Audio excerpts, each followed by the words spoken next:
C'est pas simplement les tatouages et le fait qu'il soit un peu étrange ou qu'il ait été chez les anthropophages qui fascine. C'est toute sa vie, c'est-à-dire l'idée qu'on peut changer de monde et on peut changer de monde dans des endroits qu'on soupçonnait même pas.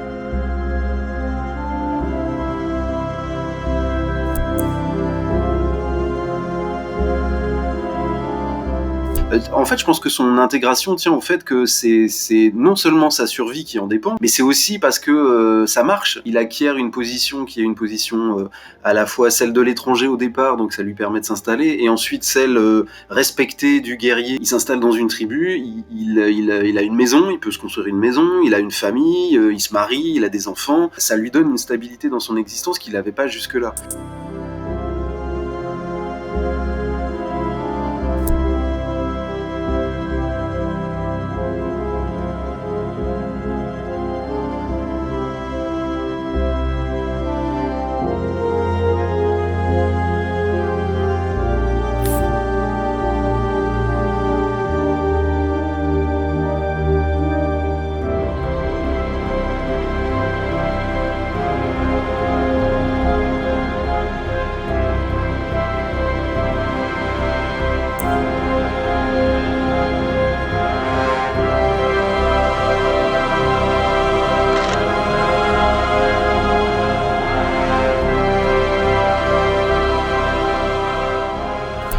Il commence à raconter sa vie au moment où il l'est plus, au moment où justement ça devient un morceau de sa vie qui est aboli. Au contact avec les savants russes, avec lesquels il finit par repartir, et les savants allemands, il acquiert une espèce de ce qu'on peut appeler un regard objectivant, c'est-à-dire l'idée qu'il commence à regarder sa vie, mais sa vie comme étant un point d'entrée pour comprendre les mœurs qu'on comprend pas sans lui.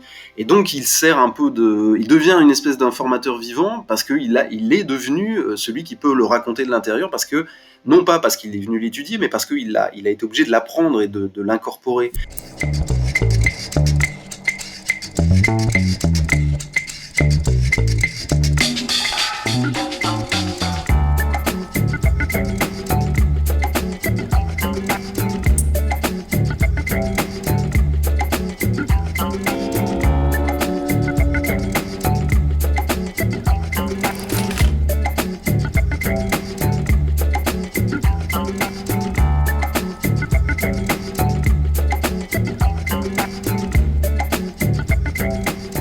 Ça les intéresse parce que ça leur parle de peuples lointains et ça leur parle de la possibilité de, finalement, ces peuples lointains, si on regarde bien, ils sont pas différents de nous du point de vue de la nature, ils sont différents du point de vue de la transformation des mœurs. Et Cabri est la preuve qu'on peut passer d'un monde à un autre.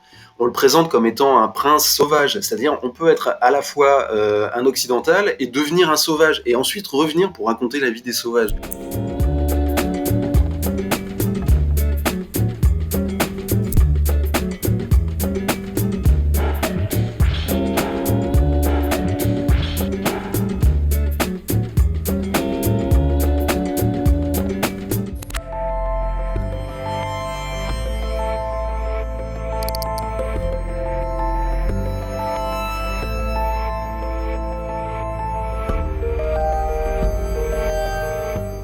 Dans les foires, ce qui intéresse, c'est pas tellement les tribus lointaines, c'est le frisson, les cannibales, l'histoire d'amour qu'il a eu là-bas avec la fille du roi, et puis qu'il a été obligé de la quitter, de les abandonner.